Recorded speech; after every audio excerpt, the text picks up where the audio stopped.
All right, good evening, everyone, and welcome to Pastor Talk.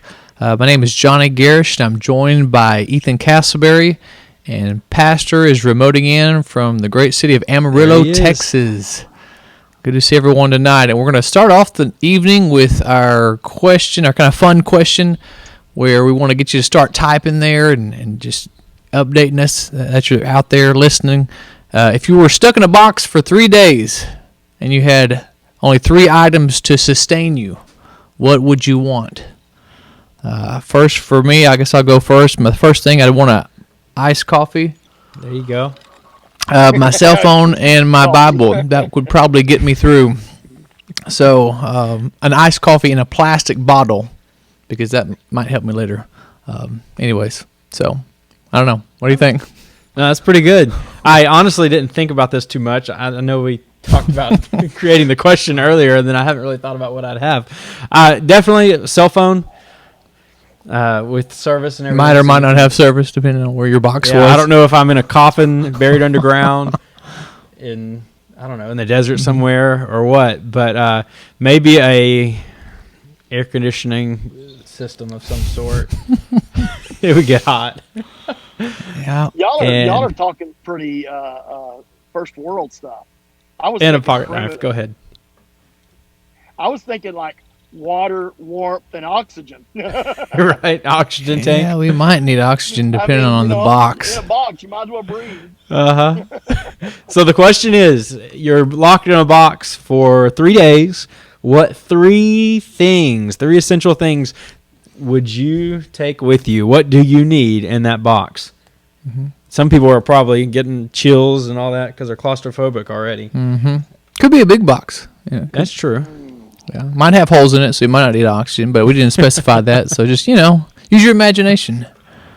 Right. So if you're locked in a box for 3 days, what 3 essentials do you need? Mm-hmm. Pastor, what'd you say yours was? Mine is oxygen first, water second, and then heat or warmth, some clothing, I guess, third. Actually, it would be the other way. It would be oxygen, clothing, and then water. Well, good. I hope you were wearing clothes when you got in the box. Under the ground, it gets cool. The temperature drops. Mm-hmm. So it depends on how far under you're at and all that. Sure. If you're under. Angie Krager said, my box is cool, dry climate with lots of room and holes. Hers is more like a chain link fence, probably. Mm-hmm. Right. Water, instant coffee, and a cell phone, she said. Instant coffee. Oh, man. I haven't had instant coffee in a while. Nice. All right. We still got a few minutes. It's not even 8 o'clock yet. Johnny, Pastor, you're on vacation.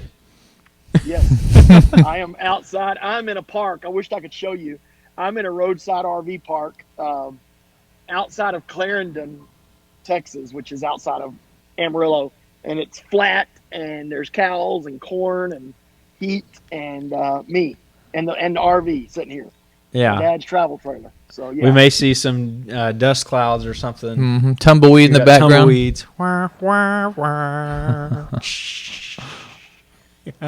I set it up where there's actually 18-wheelers. If I moved over, you can probably see them pass behind me. Oh, there they are. Mm-hmm. Maybe a cattle driver too. Yeah. Well, tell us about your vacation. Anything interesting?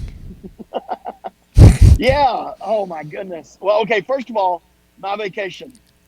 Myself, my wife, and a 3.5-year-old granddaughter and an 8-month-old granddaughter, and we drove to Yellowstone, stayed in Yellowstone Park or right outside of Yellowstone Park because the inside was booked, and we drove 3 days up there.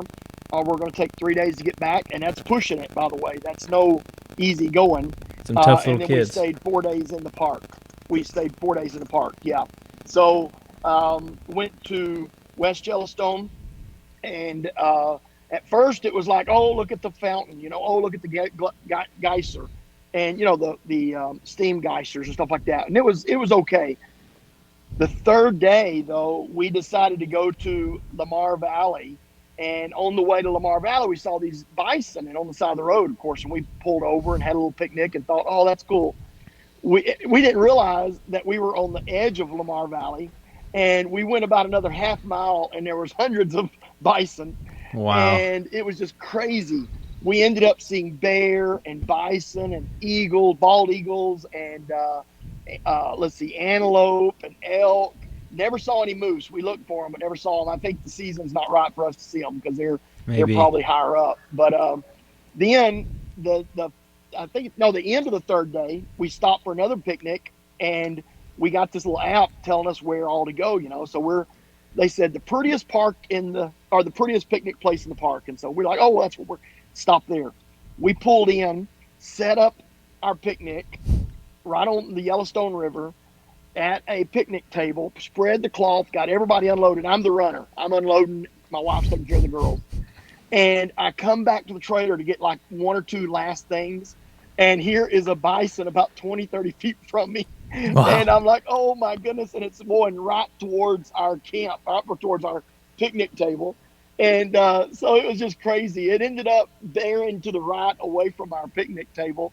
But we watched it go right there, not 30, 40, 50 feet at the most from us. And then he went across the river and went on the other side, and we sat there and watched him eat Wow. grass. It was just, I told my wife, it will be, I think, I might be wrong, but it'll be almost impossible to beat that picnic place. That was just incredible. So yeah, we had a great time, but the drive, wow, 3 days up and 3 days back. I've been driving for 2 days. I'm tired. We had a blowout today on the trailer, got it fixed in about, but it's incredible. God had his hand on us. It just blew. And Literally. I was about a mile from a tire store, pulled in. The guy was the friendliest guy. I said, man, pull right there. We'll get you. I was gone in 20 minutes. Wow. Crazy. That's amazing. So, it's just a good trip. But it was one of those memorable trips. You'll never forget it. But it's a hard trip. You need to, I would say if you're coming from Central Texas or where we're at, College Station, to Yellowstone, you probably need to allow for an extra 2, maybe 3 days. So it would actually be 10, 11, 12, maybe a 12 to 13 day vacation. That's hard if you don't. So Sounds like y'all had fun. I can We did. imagine those bison. It's probably a competition to see who's the most bullheaded. Don't take my picnic spot. That's kind of what happened. I got up to him. There was trees between me and him. And I was like, hey, buddy, you can't, because I've got the curls behind me, and these bison in front of me, and there's some trees. And I'm like getting closer to them, trying to let them know that this is not okay. And Right. sure enough, they turned. I was glad they turned. That's fun. Wow, so those things are just free range, like no fences. They go anywhere, huh? I can't hear him very He well. said they're free range, so there's no fences. Is that right? Yeah. That's something else I learned. The bison population got down to 325 bison. Oh my. And that was in I forgot exactly. It was like early 1900s. And now there's something like 25,000 across America. Wow. And a large portion of that, half of that is in the Yellowstone Park. And That's so awesome. we saw grizzly bears, saw a couple of grizzly bears. That was cool. Thankfully, Oh, we man. were in the truck at that point. Right. Yeah, those are huge. Now, for those that are just joining, weren't here earlier on, we did ask a question. So the question for today was, and you can put this in the comment section, if you're stuck in a box for 3 days, what are 3 essentials that you must have with you? Those 3 things that you just have to have. So why don't you go ahead and put that in the comment section, and we're going to get started here in a few minutes. Pastor's joining us on vacation, his second to last day of vacation, which I don't know if you can count driving days as vacation, but people do, I guess. It's hard. Yeah. But 6 days he's of joined driving. us. Go ahead. I just said 6 days of driving, and that's not counted in the vacation. 4 days of vacation. But was it worth it? Oh, it was well worth it, by far. Amazing. Yeah, that's awesome. Well, we're glad you're here. You're in Amarillo. Is that right? Yeah, I'm in Clarendon, which is right outside of Amarillo. Okay. Well, give you one more chance, last chance. You're in a box for 3 days. What 3 things are you going to have with you? So go ahead and put that in the comment section. We're going to go ahead and get started. Johnny, he's probably going to have a first question, but we have a little bit of an issue with him, Pastor not hearing him. So, Johnny, what is it? If he can't hear you, I will relay it, and hopefully the telephone game won't be too bad. Yeah. No, we'll do what we got to do. So, like my first question for tonight for Pastor, just with all the things going on in our country, in the world, we know that though all this social unrest and things that are going on, we know it's just not a earthly thing, but there's really just the enemy's at work. And so, like, I just had some thoughts about, like, what are some of the three tactics that the enemy is using right now that is trying to come against our country and trying to come against God's church? Like, what are some of the top things? It didn't have to be three, but what are some of the main things that the enemy's trying to do to it? Okay. Pastor, what are the three things that, or maybe more, a few things that the enemy is coming against America, coming against the church? What are some things that you're seeing the enemy is at work, whether that be spiritual warfare, whatever? How is that at play right now, and what are you seeing? Well, I think, okay, if I understood you right, what are the three things, or a handful of things, whatever it is, that is affecting the church in the world right now? Is that correct? Right. Mm-hmm. Yeah. I think, first of all, we're not in the majority anymore as far as honest Christ followers. There's a large group of people that call themselves Christians, Christ followers, but really they're kind of on the outer boundaries. They go to, they're those CEOs, Christmas, Easter only kind of people. And I don't mean to be rude. I'm not trying to be rude, but I see a lot of these people. They cuss, they drink, they smoke, they do anything they want to do, just like the world, but they call themselves a Christian. I'm not trying to, I'm not being hard or mean, but that's really, to be a Christ follower is, as we know, the scripture says, come out from among them. Don't be like the world. So that immediately eliminates a large group of the population in America. We are still a significant force, but we are at this moment being disrespected, especially by one of our political parties that is really just anti-Christian. And I'm not trying to point fingers, but I mean, the Democratic Party is just literally, I did point fingers, didn't I? But they are just so anti-Christian. I read part of their party platform the other day, and then I read some of their results. It's crazy, radical crazy, and how often they mention the non-typical family, the non-typical lifestyle, and how little they mention, what the nuclear family, a Christian family, God. I think they mentioned God one time out of their entire platform. It was just.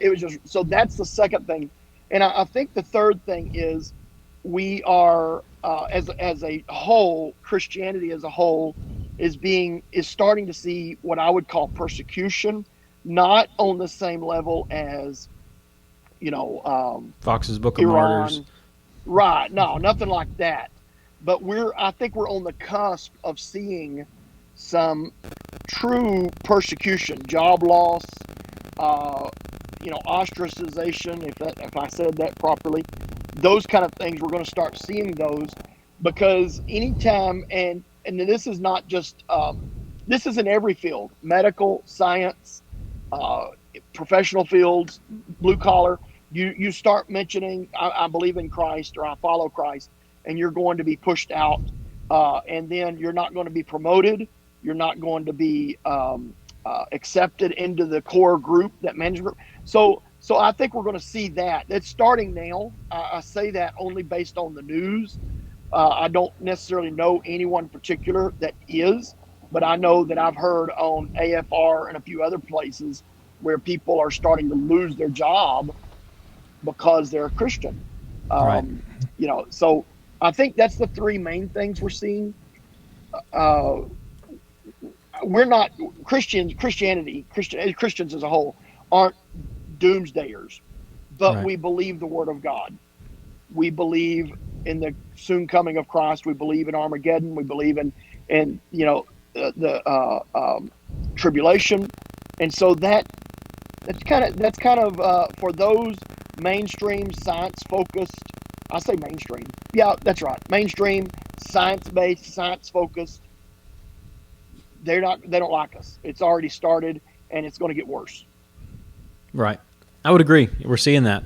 Now, before we go too far, I was going to ask, were you actually keeping up with what all is going on in the world while you've been away? Or have you shut off to all that? Where are you at? No, I kept up with it secretly. No one chunked your phone over a cliff or anything, huh? No, I probably should have. But and in reality, every day in the park was a no phone day.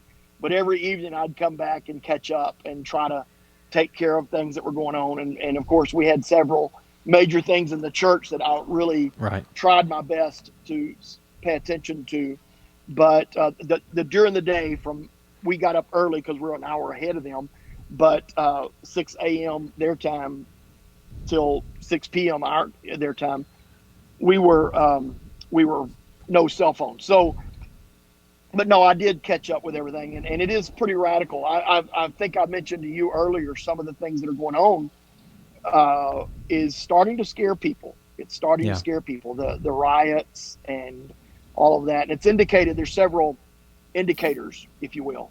Right. I don't want to take over the conversation, but this is good. Well, on that conversation, I know early when we started Pastor Talk a number of months ago, you brought up the idea of innings when we realized that we're going into this process. And I think actually it was before Pastor Talk that you talked on it. You preached about it. This is just the first of many innings to come, like a baseball game. Yeah. Could you please review for anyone that's new, what innings have we gone through already? And then maybe what should we expect mentally, our mentality? What should we prepare for? Yeah. And even spiritually. Well, let me go back and say that the innings might not be the best way to do that, but it is, and does give us a mental it's progressive image, a picture. Uh-huh. Yeah, it's progressive. And I think, in baseball games, sometimes you don't play your first inning like you do the ninth inning. It depends on if you're ahead or behind. Right. But one thing that I did say then, this is back in March, I believe, early March, into February, we're going to see this hit our nation as a medical problem. Then it's going to hit us as a financial problem, an employment problem, then a mental problem or issue. I shouldn't say problem, but a mental issue, and anxiety and stress. And then that's going to be exhibited in, people murdering and abusing, child abuse, elder abuse, and we're of course, seeing that. on and on and on. Mm-hmm. And we've seen that. Now, I didn't have like a number 6. I think that was 5 things. I didn't have a number 6. That's all I saw. But I think we're going to start seeing that number 6 or 7 play out. I would say that's going back to that inning ideology or metaphor. I would say that we're probably in the end of the 3rd inning, bottom of the 3rd, and the top of the 4th is coming. And so you're saying this isn't going to just disappear? We're going to go back to normal soon? No, I don't think anything's going to come back to normal soon. If there's a lot of contingencies. There's an election coming up. There's rioting taking place. If our government can't get a hold of the rioters, and let's just say that President Trump doesn't win, in worst case scenario is actually, if we don't get a hold of the rioters and he does win, it's going to get worse because they're just going to go crazy. So there's a lot of ingredients, and I'm not a prophet nor the son of a prophet, of course, and I just think that we're going to have to watch them play out. But as far as COVID goes, I think we're at the end, or not the end. Let me think about this for a moment. I would say if we put COVID in the innings, we're probably in the 6th inning. But as far as crisis, traumatic things that are going on, we're still in the 3rd or 4th. Sure. Because there's so much on top of COVID going on. And like I said, you can see everybody, and I'm not saying all Christians. I'm saying people in the world are starting to see there's some bad things coming. And the indicators are probably more than what I'm going to mention. But number one, gun sales is out the roof. And number two, gold is skyrocketed, hit a new high again today. So that gold is it's like the toilet paper thing. It's like the toilet paper thing. When back about 3 months ago when toilet paper was rare, people were doing everything they could to control, to manage at least something in their life. And they were going and buying all kinds of toilet paper. Well, now even people that are not even threatened by riots are buying guns, buying ammo, because they don't know what tomorrow holds, and that's something that can give them a little bit of security, a little bit of peace that they're in control. Right. Gold is a currency that's been around for 5,000-6,000 years, whatever, and it's God's money. You can't manipulate it, and it's a default. It's an insurance policy. So when it goes up, that means people are worried about the financial basis of our dollar-denominated currency. And there are in the financial and I know I hate to be talking so much, but I want people to understand this. There is a difference between the financial markets and the economy. Financial markets is the stock market, the bond market, things like that. That can be inflated based on hope, and that's what's going on. But the economy, people are fearful, and that's what is pushing them to go to gold. And then on top of that, you've got other large countries that are threatening our dollar based. My mind just went blank. Our my mind went blank. Anyway, it's basically where the world uses the dollar as a trade format instead of the Russian ruble. If you trade oil, you trade it in the dollars. If you trade in grain, you trade it in the dollars. Well, there are Russia, the BRICS. Brazil's not so bad, but Brazil, Russia, Iran, China, and I forgot the other one. Anyway, they are starting to kind of come together to create another kind of currency to be traded in. And then again, you've got Bitcoin or eCoin, however you look at it. So there are a lot of things. So anyway, the point is people are being fearful, and those things indicate their fear. Right. And I think a lot of opportunists are out there. We recently, and I can't remember who it is, which group, but it's a global finance group. Something was leaked out, apparently, and their idea is to take advantage of the crisis. They're having a meeting in January, and their idea is to take advantage up to the point where they don't just go back globally to what we've been doing financially, but take advantage of it and make it more of a one world government of sorts, and how they do finance. And so take an opportunity to change and not just go back to what it used to be. I can see that happening. Well, the world is not all the world. And let's clarify this. This is very important that we need to understand this. The Chinese people are not bad. They're good people. Iranians are not bad. They're Chinese good people. Communist Russians Party. are not bad. It's the Communist Party. It's the Islamic mindset. It's, so that is where the issue is.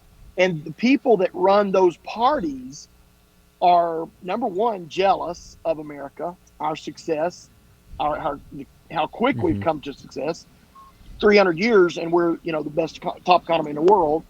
They don't like their people being tempted by the freedoms and the liberties that we have, and so they have to control their internet.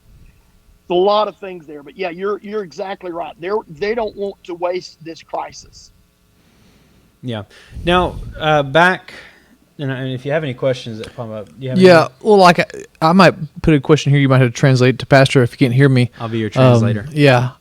So, a lot of these topics that pastors are bringing up are very good, and they're kind of the broad, big picture. The economy, the riots. We really necessarily haven't had any riots here in College Station, but all these big ideas. But for the everyday Christian, what are some day-to-day things that we need to do?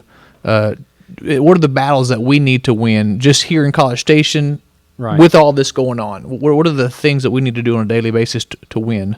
I like that. And well, this is something that was actually came up in our comments section by Angie Krager. She said, "What are the 3 things we can do for this inning?"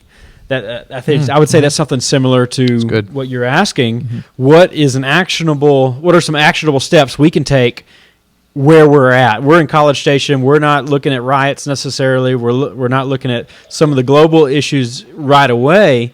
But what can we do? Something actionable for this time that we're in. I know. Let me put this in context. Back in February, you warned the church and you said, "Hey, we need to probably get our things together. It looks like we're about to hit pretty hard. You might need to go get your toilet paper, your basic necessities. If you're stuck in your home for a couple of months, make sure you make it comfortable." That was mid to late February. This idea didn't get around till mid-March, and everyone thought you were crazy for a couple of weeks. But in this inning that we're in, what's actionable, both, I would say, spiritually and just practically? Mm-hmm. That's good. Oh, wait. Practical things. And literally, this is very practical things. Number one, I would get very tightly involved, connected into the church. And I only say that because the church is number one, it's a beautiful organization. But there's a special thing about the church. We all go by the same playbook. We all believe the same thing, ethically, morally. We treat each other properly. What'd you say? Common values. Right. We've got common values, and we're a great tribe, if you want to call it that. Number two, I really believe that now I'm talking non-spiritually. This is just practical things. Number two, it would be good for you to buy some silver if you can afford it, some gold. It's probably going to keep going. It's right now, the last I looked earlier today was $19.45 an ounce. Obviously, very few can afford to go drop $2,000 on an ounce of gold.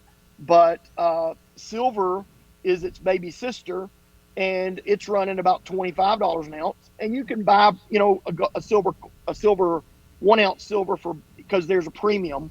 You can buy it probably for $30. So things that kind of gives you a backup system. And let me give you an example of something that happened today. And I'm talking about hard currency, silver, gold. Today, we all saw it happen. Those doctors got on basically social media, proclaimed what they wanted to proclaim, First Amendment rights, say what they want to say. It didn't matter if they was right or wrong. But within, I don't know how many hours, 4 or 5 hours, social media just took it all down. And my opinion is if they can control what is on the internet, they can control your money. Yes. I mean, a touch of a button and your mind, absolutely. But they can touch the button and you can be in poverty in an hour. You'll be in poverty. So I think backing up, having a backup plan for your financial or your financial future. Silver is, like I said, $30 an ounce. Gold, and I'm talking about what it cost you to buy it, $2,000 an ounce. But I believe that gold is going to and it's just me, okay? I'm no predictor, but I'm saying what I believe. Gold will probably get up to about $3,000 an ounce, and silver will probably get up to about $50 an ounce. And it might not happen tomorrow. In fact, it probably won't happen tomorrow. Might not happen in a year, but I believe that's coming. Gold and silver always holds its value. So tightly connected to church, silver, gold, and I think really things that will help you survive concerning, a home. I'm talking. There's Johnny Garish over there living in a travel trailer. Anyway, but a home with using to the best of your ability the resources you have. The yard can become a garden. You need to know you have tools. But that's the beauty. That's the beauty of the church. If you don't have something, all you got to do is ask, and we help. So there's a lot of people. I know there's several men in the church. And if I said, hey, I would need to get this welded, man, they do what they can to help me weld something. And I'm the same way. They ask me a question, I try to do the same thing. So, but tools, garden, reliable vehicles, things that will endure the next. And this is if the Lord don't come and if everything stays on track. I said when Trump got elected, we've got a 4-year reprieve, 4 years of grace from God, that the church will be okay for 4 years. But and if he gets elected again, we'll have 4 more years. But after that, I think we're going to have to be very, very mindful of the times and prepared. And I would say, even if he does get elected, I think so many people have made their minds to the point where they're not going back. They've already made their choices to defy the bodies that be, Yes. terrorize, all these issues. And I don't know if we're going to be able to fix it with policy and that kind of thing. I think, obviously, I believe it's a spiritual matter. And It absolutely is. right. And so I don't know if it matters so much who gets elected. I feel like the ball is rolling downhill at this point. Who knows? I agree with you. I agree with you. Yeah. Anything you have? Nope. Not. That was. I think, let me throw this in there. I said this back a couple of months ago. If you're going to go buy a pair of shoes, buy the best you can buy. And I'm not Right. saying go buy extravagant. I'm saying solid, built well. If you're going to buy a vehicle, buy the best one you can buy that's solid. It's going to last you, because that's kind of the, again, if all these things culminate in a bad place, and it's very possible it could, then you might not have the resources, their ability, or even the credit to buy what you want to buy later. Right. I agree. Now, as a pastor, we've gone through COVID time for, what has it been, 6 months, 7 months now? Quite a while. Wow. And we've seen casualties, spiritual casualties of COVID. We've obviously seen physical casualties, but spiritual is something that we can work with where we're at. Here in College Station, we can do certain things as individuals to make sure that we will not be a casualty of isolation, a casualty of just chaos. You fill in the blank, because this is stuff that's hitting us, and it's not in the most perfect situation. We're used to world being very predictable, very planned out already. Our weeks have been put together for the month, and right now we're dealing with just a time that we have to roll with whatever comes at us, roll with the punches. And so what can we do to be spiritually resilient? And maybe what are some signs of those that have fallen prey to isolation, spiritual ailments, basically? Wow. I know that's a lot. Yeah, well, no, it's just that I'm afraid that I'm going to say something and people will be offended. But I really think that, okay, if you have to be in isolation because of a health issue or whatever, that's different. But if you're choosing to be in isolation because you are afraid, or are, I'm going to say, lazy, or just can get by without going to church, I think you're missing, number one, you're missing out the reason for you going to church. In the past, as you mentioned, there's been these norms that have been out there, and people have just, well, this is the way it always is. The church is for me. Well, the church isn't just, that's always been a lie. It's never been the truth. Yeah. The church isn't just for me. The church is about others, and I'm there to encourage, to strengthen, to bless, to pray for.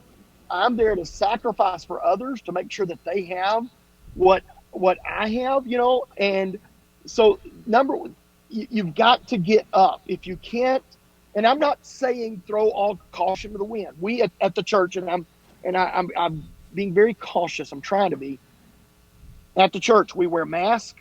We open the exterior doors at the sanctuary. We open them for airflow. We make sure that we wash everything down before.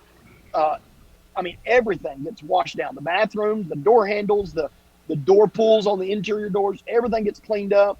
It's almost a no hands policy. You can just about walk in the church and not touch anything almost. So we have all these safeguards, and if you're fearful still, I think at this point, this is one of those proving grounds of endurance, of faithfulness. This is one of those things that we're okay. I'm either going to have to up my game and get involved, get connected, be something to somebody else. I know I won't say the other or, but anyway, the other side of that is not good. But I think that's primarily on a spiritual level.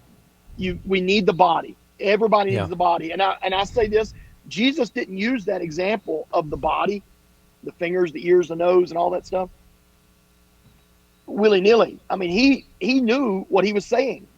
This Right. finger is important to this body, Mm-hmm. and if it's disconnected, it dies. And that's where that's that spiritual disconnect that is taking place right now. At the same time, what we're seeing, and I think y'all have seen this lately, there's a lot of people that weren't coming to church, didn't even want to come to church, didn't have church wasn't on their radar, and all of a sudden they're saying, "I'm coming to church," and they're coming back in droves. Yeah. And so the church isn't hurting. We're not hurting numerically, and we're not hurting spiritually, but we're hurting in our soul, because I know so many people that Mm-hmm.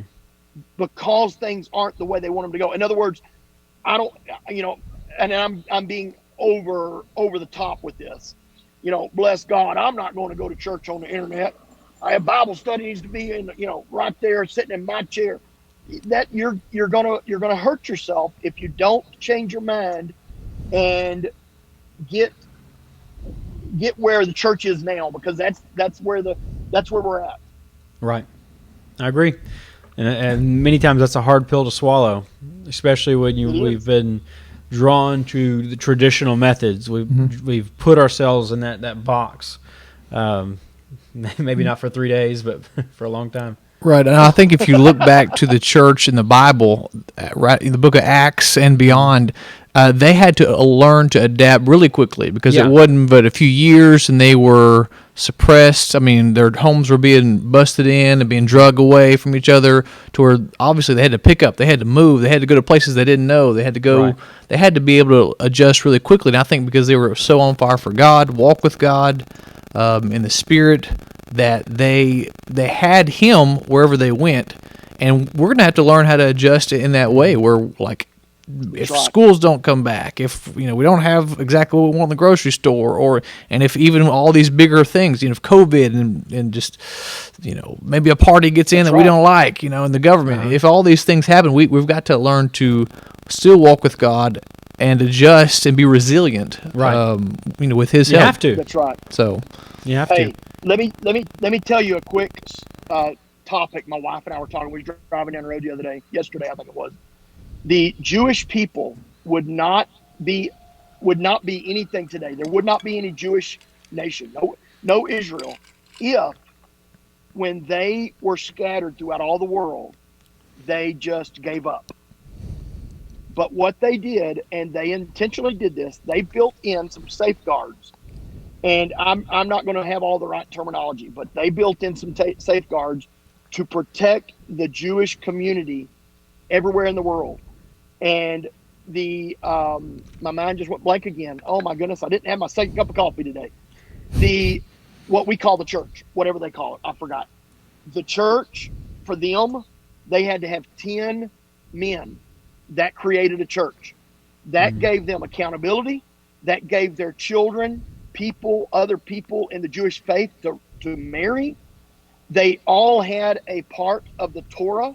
I mean, if not the whole thing, they had a part of it, and they read that faithfully. So there were certain things that they built into, even though they were scattered and everything was turned upside down, they survived it.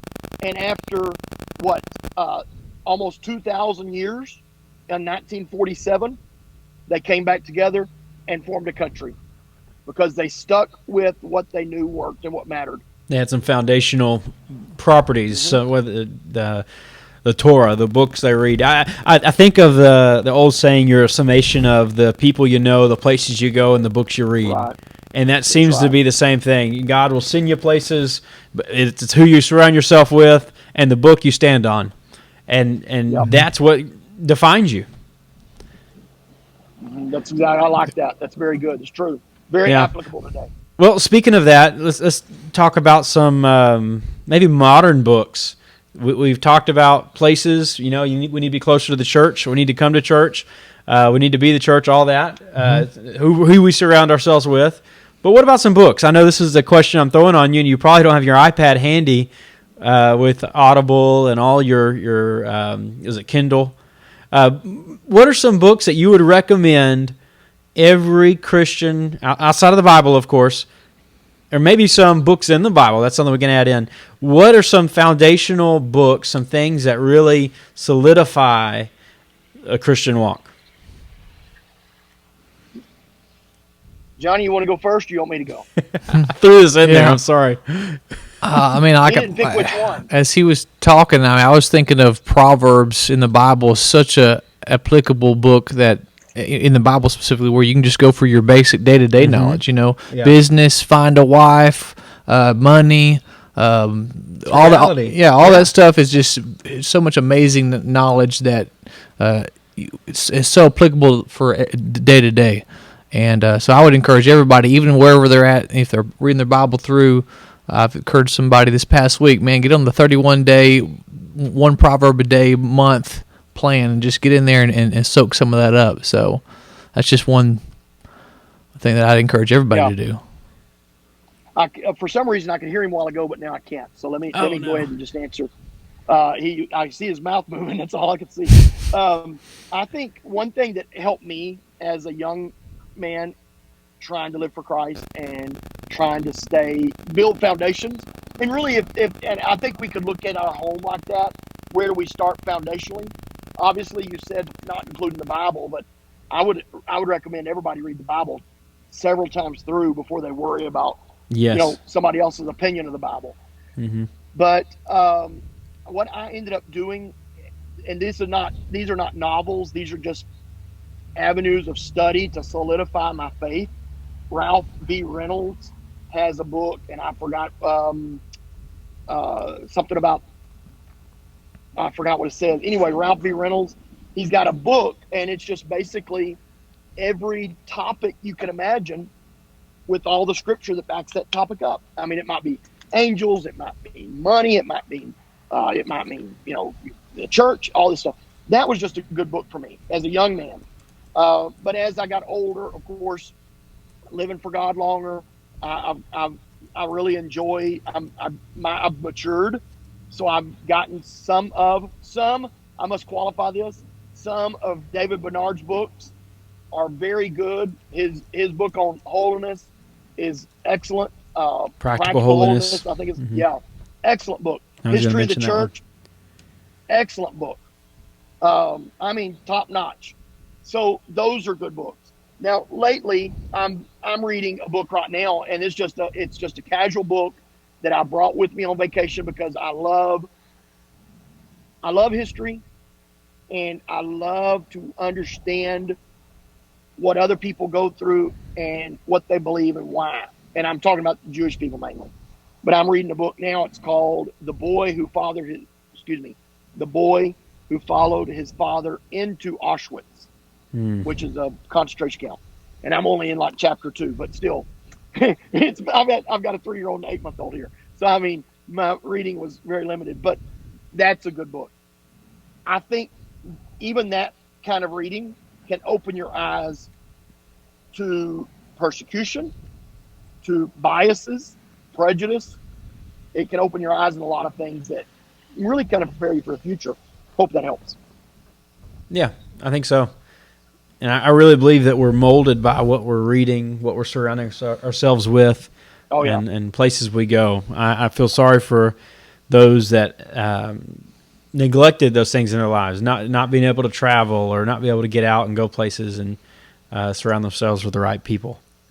But did you have anything? You look like you wanted to say something. No, I just I looked down and saw a grass burr in my sandal, and not my sandal, but my Crocs. And I picked it up, and then I realized I was I'm on the camera. I'm like, oh, at least you didn't smell it. Right? Sorry. I think Steve Emmert posted something about a croc in the comment section earlier, so don't feel bad. Maybe that was part of it.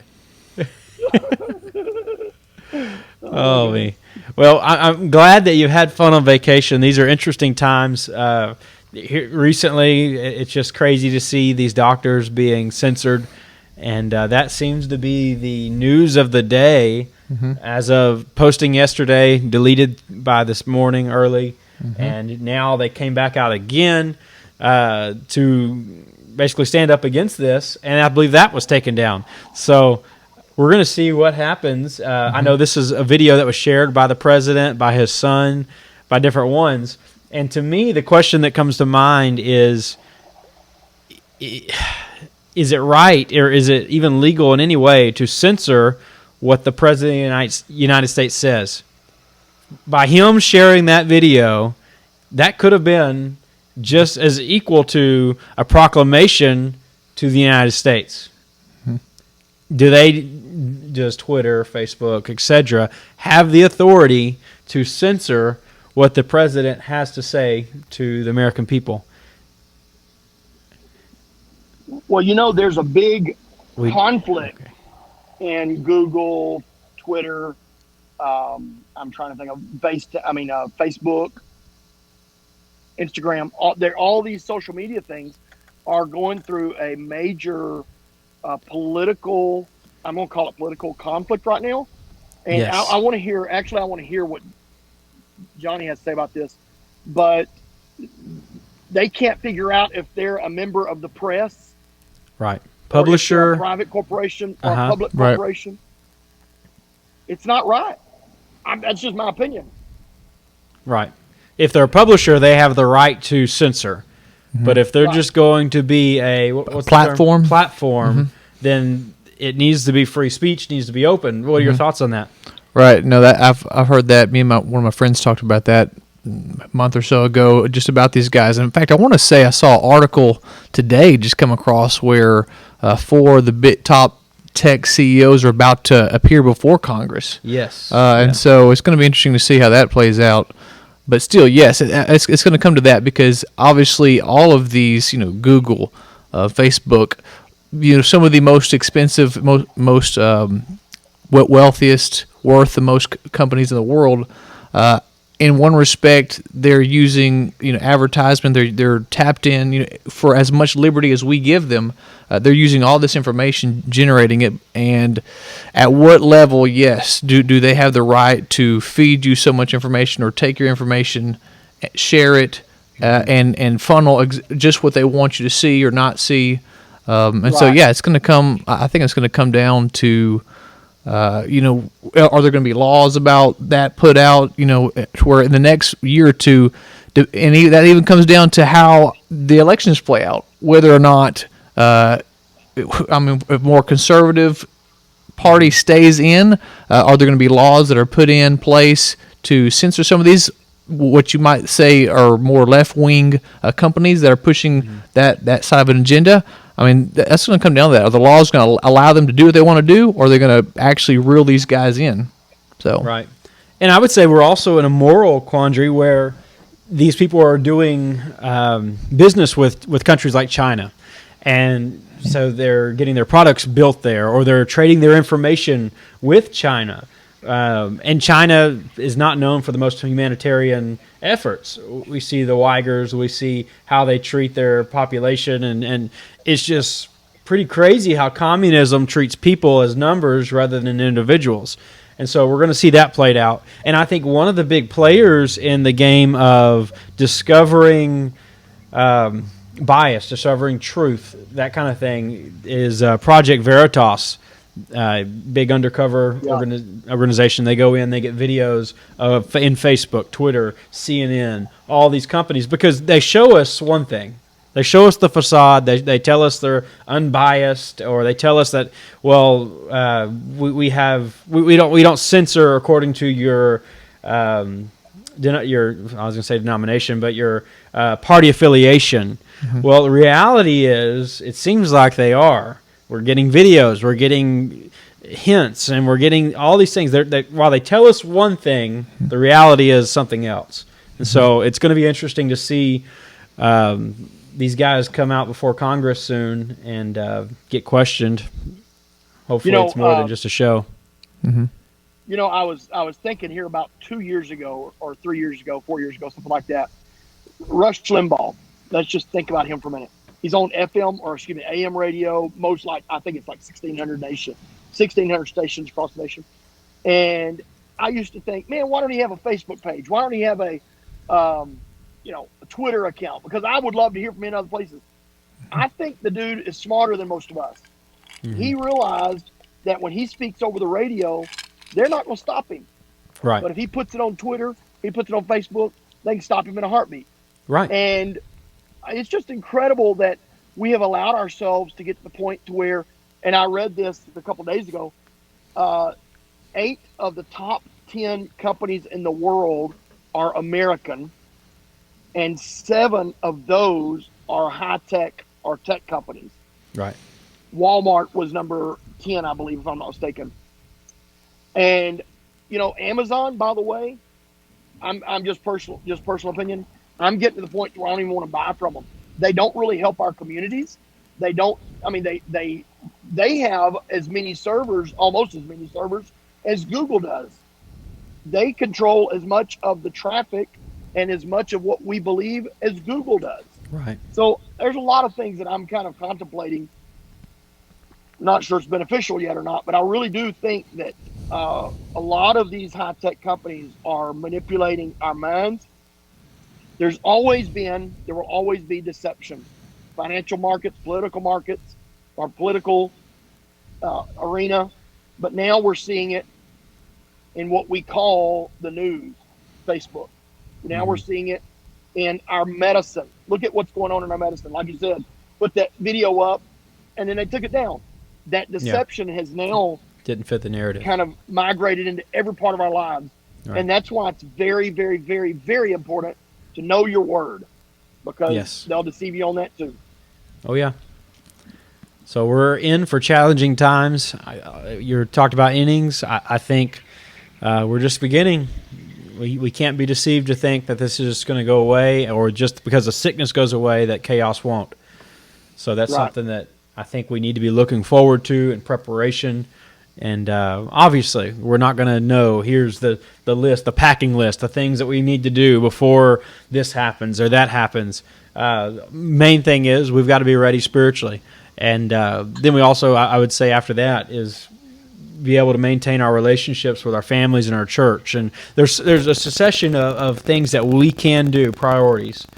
Are there any priorities that you can think of that have been lost in the past, maybe that we need to renew?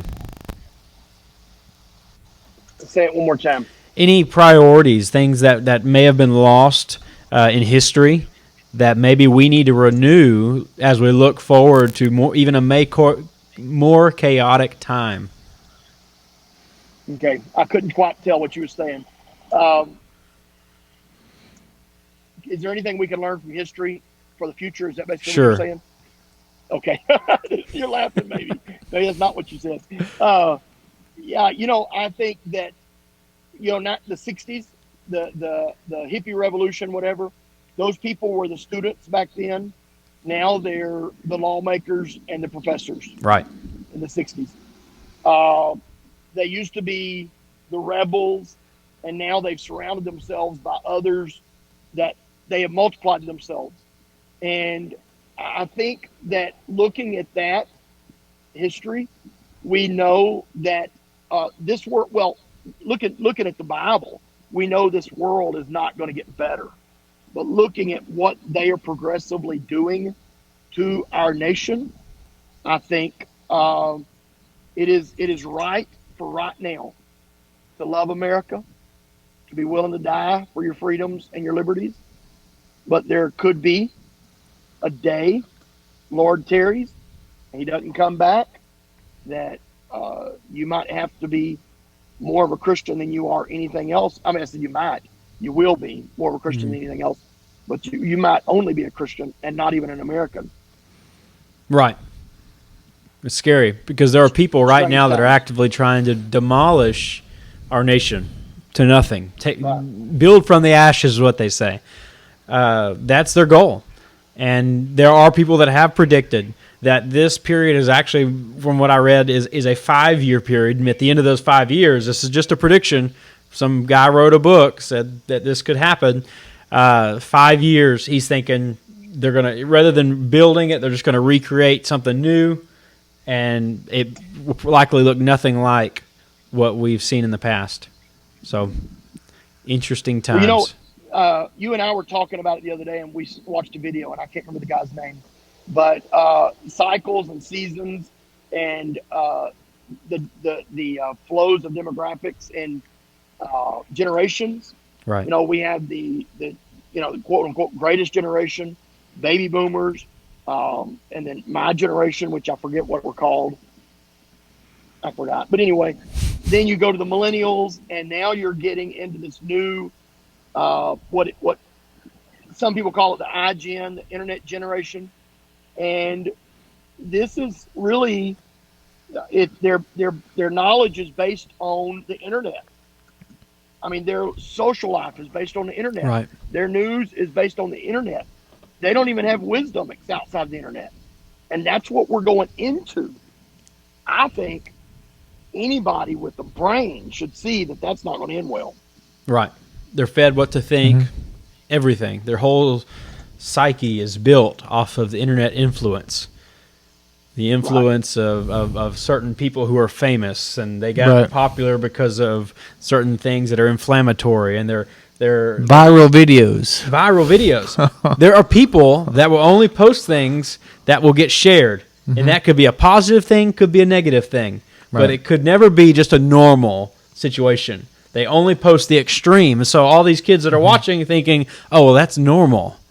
To the point where, like you said, the nuclear family no longer exists because everyone's going for this extreme measure, extreme posts. And so they're addicted to those things. Oh, yeah. Yeah. I think that started back in the, I don't know, I'm going to say the 90s, and I can't remember the name of the actors and all that, and the cartoons. There was a cartoon about a family that the young boy was just like totally disrespectful, and I can't remember the name of the cartoon. Probably a lot Beavis of them. Beavis and whatever his name is. Yeah, man, they were filthy. They were probably vulgar, Family Guy. Very radical. Out Terrible. There. And they Simpsons. implant this into these children, and they began, like you said, they begin to think it's normal. Right, and so many people are deceived. Oh yeah. They don't know what right and wrong, the difference between right and wrong. They don't know what truth is, and truth to them is always dependent upon your experience. It's not, there is no solid truth to stand on. And that's the world that we're living in. Your truth is yours, my truth is mine, and let's just move on from there. Right. So without that, your whole world is flawed.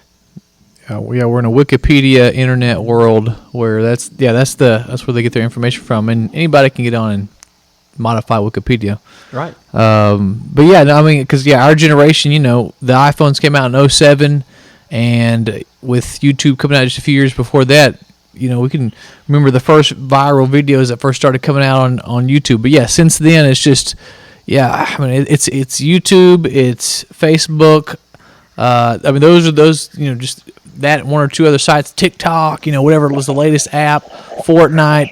I mean, that's where all this next generation is spending their time. That's where they're dwelling, in the virtual reality world. And so we've got to learn to help divert these people's attention to God's word in this next coming generation. How can we, maybe even, I mean, that's like right now we're online, giving information out so that people can get connected to, truth and, the right way of living on Facebook. And I would say this is something that we can complain about. We can sit here and talk about, this generation, this or that, and they've got issues, they've got problems. We can point the finger, because we all do that. Every generation points to the next one because they're the ones with the real issues. But the greatest thing that I believe we can do, I know we're not that old, but the greatest thing that we can do outside of just talking about them is talking to them. And I know that takes time, and that takes effort, and it takes something out of us, but being a mentor, wow. Could you imagine there being ever being a better time to mentor a young man, a young woman? It's tough. But now, more than ever, is a time for men and women who have their head on their shoulders to invest time into this generation that's so flawed. So just something to think about. Pastor, anything you want to add to that? Well, I can't hear a thing y'all are saying. I just heard you say Pastor. Just smile and wave. That was it. I am so sorry. It's okay. I would say this, and I'm probably totally off topic, but Pastor Talk was intended to be basically practical Christian living. Right. And as these things unfold before us, we've got to realize it's not all going to be spiritual. It's going to be some practical things that we're going to have to choose to stand up for and to stand up to and against and all that kind of thing. I'm at the point now to where I'm looking. It's like my pastor growing up, O.W. Williams, used to say, live like today's your last day on earth, but plan like you're going to be here for another 100 years. Right. And when we begin to do that, we see there's some things that we can do practically, but the most important thing is spiritual. Yes. And if you heard me say all that, I think I've probably said enough, and you two guys need to take it over. Gotcha. You did great. No, I agree. There are things we can do, and there's a spiritual aspect that must be number one priority. Mm-hmm. So we're at the end of this show. It's 8:57. Is there anything that you'd like to add that maybe in this show tonight, something you thought about, or maybe a thought that you'd like to leave anybody with? I mean, I would just say let's stick in the Word of God. Like Pastor's hit it so many times, and I know we've talked about it. If there's any time that we would need to be well fluent in the Word of God, it's now, so that we can know the counterfeit from the truth. Right. Because it's, thy word is truth. And sanctify them through truth. Thy word is truth. I mean, if we're going to be cleansed, if we're going to be led, anything, it's going to be through the Word of God. So we need to get back in it. All right. Well, thank you all for joining us tonight. This has been episode number 15 of Pastor Talk. We do this every Tuesday night at 8 o'clock. And so we have our usuals that log on, join in. So 8 o'clock next Tuesday, join us again. Lord willing, Pastor will actually be here. Maybe we could include some guests such as yourself and maybe some other pastors, because I know last week we brought in Pastor, oh my goodness, Price. There we go. It slipped my mind. We were glad to have him, so we're going to try to keep it interesting. If you have any questions, any thoughts that you want us to talk about or just bring up in conversation, why don't you go ahead and send that to us in the Messenger comment section, and we'd love to talk about it next week or the week after that. Who never knows? We'll see. But we love you. We thank you for watching, and we hope to see you next week, Tuesday night, 8 o'clock, and God bless you.